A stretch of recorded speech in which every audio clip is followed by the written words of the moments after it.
Oh, howdy all, grab yourself a drink. It is time for some Path of Exile 2 discussion. Welcome back to Teaser Season for patch 0.5.0. Today is day 9. Today, we're not going to be talking a lot about new news. There is going to be a small section on new news, but because that is in the form of leaks, I'm going to put it right at the end of the video. I know there's a section of the player base that want to be completely avoiding all leaks, and in order to facilitate that, I'm going to put it right to the end of this video. That said, for those of you that are on the fence as to whether you're willing to expose yourself to leaks or not, I will disclose now that it is a small leak, and it is also more just reinforcing something we already knew things about, rather than being something that's a major leak, revealing a whole lot of completely new information entirely. So, you make up your own mind when we get to that, but for now, let's start with the main thing that we're going to be discussing today, which is something that came up in the original livestream announcement Grinding Gear Games did 4 days ago. However, today I want to dig a bit deeper into it because there's a lot to talk about here. This is one of those changes that I think is going to be one of the quiet superachievers of 0.5.0. But without further ado, why don't we just let Mark explain it? As we learned from Path of Exile 1, one of the things that can really help is having elements in the campaign that tell you where to go, if you know what to look for. We'll cover just one example per act for acts 1 to 3, but there are many more than just these. Right, so those of you that play Path of Exile 1, there's a couple of examples that you probably have absolutely burned into your memory. There are a lot more of these, but these are some of the best known examples. In Act 1's ledge zone, there is a waypoint. If you come to this waypoint in a new instance, it's not immediately clear which direction you should travel. However, if you're traveling in the correct direction, there'll be 3 seashells that will be on the ground, and they will not be very far at all from the waypoint. In fact, you'll be able to see them before you leave the waypoint in order to work out which of the directions that you could travel is the correct one. Another example is that in Act 8, there is an absolutely horrible zone called the Grain Gate. However, no one really complains about this zone when they're talking about the worst zones in the game. And that's because this complete and utter maze of a zone that you've got to traverse has sign points in the form of corpses of guards. Whenever you're entering a building, there may or may not be a corpse on the floor outside that entrance. If there is a corpse, then this is the correct path in order to progress through the zone. If there is no corpse present, then this is an optional side area, and you can elect to enter or not enter that depending upon whether you feel like killing additional monsters. If you do enter it, you'll be rewarded with a couple of blue packs of monsters, but it will also be a dead end. So if you're feeling a little bit underpowered, then yeah, go into some of these dead end zones, kill the big additional packs of monsters, then leave. But if you're feeling sufficiently powerful to continue onwards, as most veteran players will be, then you can just completely ignore all of these dead ends. Now, the key design intention behind Grinding Gear Games' goal here is they want the veteran player to be able to take shortcuts that are not apparent to the rookie player. The rookie player is going to explore everywhere. They're going to, as a result, fight more monsters than the veteran player does, and they're going to end up with more experience points. They're going to end up with more items to choose between. Even considering the fact that the veteran player is likely to pick more smartly as to which items are correct to equip, even factoring that in, this should mean a situation where the rookie player has a more powerful character than the veteran player does at any particular point in the game. So let's consider, for instance, a player that is on their way to fight Jamanra, one of the harder bosses in the game when you get there. This is the boss of Act 2. What's the veteran player going in with? Well, they might have access to a single level 9 skill gem, but most likely most of their skill gems are going to be a mixture of level 7 and level 8. They're not necessarily going to have appropriately leveled spirit gems, and there'll be spirit gems that are level 8 required. They will not have access to those. They might desire to eventually get them, but chances are you haven't had a level 8 spirit gem drop for you or a level 9 equivalent. And so you're going to get to Jamanra with a character that's quite a lot less powerful just based on your gems. Then there's 2 guaranteed lightning resistance runes that you can deterministically get. There's a topaz ring you can deterministically get. So the veteran player has access to those. They're certainly not going to have access to good resistances all around. They can get through Jamanra because they've got these deterministic sources of resistances, but they're not going to have a big selection of jewelry to choose between on their character. Basically, their gear is going to be trashed here. They're going to have the things that they know they need and the things that they've planned to have, but they're just not going to have a large selection of items in general. And contrast this, on the other hand, to the rookie player. The rookie player gets to Jamanra. they probably feel the need to farm the Dreadnought Zone multiple times. While they're farming the Dreadnought Zone multiple times, what are they getting? Well, every single monster in that zone can drop level 9 skill gems. So they're going to have a whole bunch of rank 9 skill gems if they're useful to their build. And even if they don't care about the new gems that become available at rank 9, they're still also going to have access to just rank 9 versions of all of their main skills. On top of this, it's a bit more RNG here. They might still not have access to a rank 8 or rank 9 spirit gem that they want, but there's a very good chance that they do have it. In terms of runes, they've probably got access to all of the resistance runes that they could socket into their gear. Now, they may not know when they get to Jamanra that lightning resistance is so important, but they will be able to figure that out pretty quickly.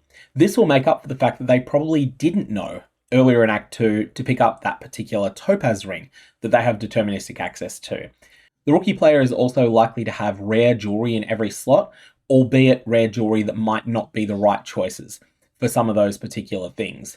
So they probably have much higher sum of total resistances than the veteran player does, but the veteran player knows entirely to focus on those lightning resistance sources because they know what's coming. Ultimately, the rookie player has a more powerful character, the veteran player has a weaker character, there's more laser focused on defeating the specific challenge that they know is coming. So let's talk about some of the ways they're implementing, making it so that it's faster to get through the campaign on your second and subsequent characters, and some of the concrete details of what they're doing there. For example, Hunting Grounds in Act 1 is a large, sparse area, containing multiple entrances and landmark encounters. Here's an example of some of the changes we've made here. Finding the ritual encounter in this area isn't too difficult. Now, after completing it, a trail of locusts will lead to the entrance to Freythorn. Just follow it and find the source of the evil. Okay, so what does this mean if you're a veteran player? Well, what you can do is you can come in here, you can quickly find that first ritual, you can do it, you can then follow those locusts and just follow them straight into Freythorn. Then you can tap the waypoint in Freythorn, and then you can exit. You can then go back to doing the hunting grounds. But if you're a rookie player, maybe you'll notice this and you'll just be curious where this leads to, and you can go and do Freythorn straight away if you want. Or alternately, maybe you'll decide that Freythorn doesn't look like something you want to do right now, and you can come back later. But you've got that agency. The thing is that the agency will be something that you will understand if you're a veteran player here. So you'll be able to spend less time in the maze that is the hunting grounds. There's also more changes that are coming to the hunting grounds, especially when it comes to finding the crowbell. You may also find corpses of dead animals, killed and pecked at by the crowbell.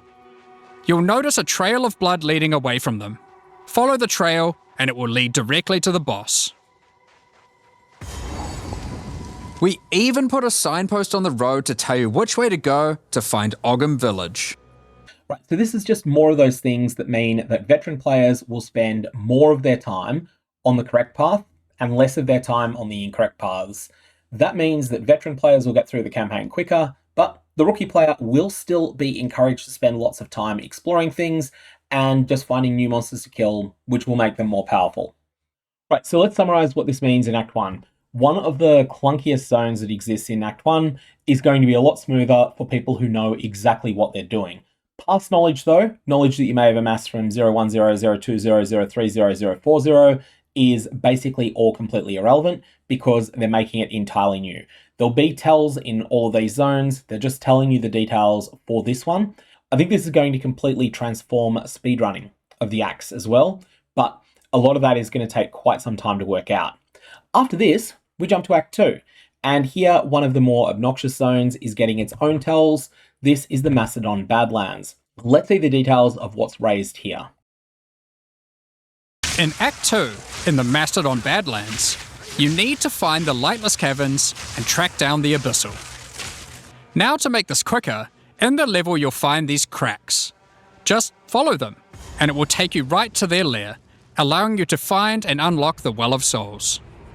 Right, so this doesn't help you with the primary unlocks that exist in the Macedon Badlands, although those are things that you may still be able to find other tells in order to point out where you've got to go there. This is for the Well of Souls unlock. So I think what they're trying for here is making it so that there's something intriguing that rookie players will know, oh, that looks like something I should probably go and check out. And then that will unlock the Abyss mechanics, which will then give them access to various types of crafting.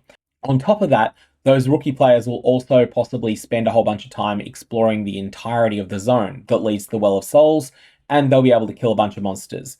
But if you're a veteran player, you may decide that you don't want to bother with the Well of Souls yet, and so this will mark out an area of the map that you just don't really need to pay that much attention to. You will go and target the primary objectives in the zone, knowing as to whether or not there's a skill point in each of these side areas, and the ones that have got a skill point, obviously you'll go straight for them. But the ones that don't, you'll be able to come back later if you care about them later, or you'll just be able to completely ignore them. Let's have a look quickly at the Act 3 changes, and Act 3, there is a little bit more that's been discussed as well on top of this. In Act 3, the jungle areas have camps of explorers to sell you items. However, they are now even more useful. By talking to the explorers, they will point towards the next area. Not only that, but it will also reveal it on the minimap, so you can know exactly where to go. Again, this is one of those things that makes going through the second time faster. The first time that you're playing through, you're likely to still look for everything. I don't think you'll necessarily always find these explorers, but when you do, they're going to then expedite getting through the rest of the zone. And again, this is probably going to end up on most people's path of least resistance when it comes to getting through the campaign. Interestingly, the thing that I've seen discussed the most when people have talked about this online has been one of the zones that was historically extremely bad, and this is the Matlazan Waterways. This zone is actually the most linear zone in all of Act 3 now, but I think it's something that people have such a foul memory of from the very first implementation of it. So the very first implementation of that zone, it was a little bit more of a maze than it is now, and there were a few other things that made it clunky and awkward. Nowadays, it's just basically run straight forward, take a very tiny detour to pull a lever, then just keep running forward again. It's kind of like Gorge map used to be in Path of Exile 1, very linear and very narrow, and no real side passages. Yeah, you might have a tiny little side passage. It's a very tiny side passage if there's anything at all, and it fits on the screen while you're on the primary pathway through. These are just some examples. We plan to do more and more of these over time in order to streamline the experience. A couple more of these have been mentioned as well. Okay, so what is it that is Day 9 specific here? So I'm about to jump over to a leak that has been archived over on the Path of Exile 2 subreddit. So I'll put a link to their leaks thread down in the description below. This is a preemptive thing. There's been no major leaks so far, but this one's a minor one, and there'll probably be more minor ones. So that's where they're all being aggregated over on the Path of Exile 2 subreddit as something that keeps them separate from everything else. Anyways, now that we've scared off all the people that absolutely know that they do not want to experience any discussion of leaks, let's jump over to the discussion of the leak. And like I said, it's a really small one, but this is a leak that is talking about just how big these changes of the campaign are. This is a Grinding Gear Games staff member that was commenting on a speedrunning Discord that they are a part of. So this person was someone who was involved in this speedrunning Discord before they became a Grinding Gear Games staff member, and they've remained active after becoming one. Now that the content reveal is out in the open, I can speak more to what's changing in the campaign. I won't post full patch notes, since what will and won't make it may still change. In short, if you're planning on practicing layouts for League Start, I would strongly advise against it. Only a few areas have remained untouched. Most have had at least minor layout tweaks, with others being completely reworked. Some are now even accessed from a different area than before. As an example of something that has been explicitly mentioned, and this is by official sources rather than by someone from Grinding Gear Games that thought they were allowed to talk about it but actually weren't. So let's talk quickly about the changes that are coming to the Venom Crypts which have been officially announced to give a bit of an example as to what's happening here. So not counting the zone before you get to the Act 3 town. So just considering the first zone after you leave Act 3 town to be the first part of Act 3, the Venom Crypts is an optional second zone. So you've got the first zone in Act 3, and then when you complete that, you then get into the second zone, or alternately, you can instead go and explore the Venom Crypts. The Venom Crypts has got an important side quest, so you probably want to do it. When you finish this zone though, you will then now have an additional exit, and it's going to dump you at the entrance to the second zone of Act 3. So essentially, this is going to provide you with a shortcut forward in the campaign, one that you're going to want to find. So now, running the Venom Crypts is actually something you're more likely to do when you're going through the campaign trying to be fast, rather than being like, oh, at some point I'm going to go back and pick up this mandatory character power. But it's something that I can wait until I can do it really fast. Now you probably want to do it as you're exploring Act 3 for the first time. There's going to be a whole bunch of other changes like this, and the key thing that we learnt with today's leak is that the scope of these is bigger than we had been led to realise so far. So I want to leave it there with one quick recap, which is that Grinding Gear Games undersold how substantial these changes to the campaign are. May your Varlorbs have interesting results.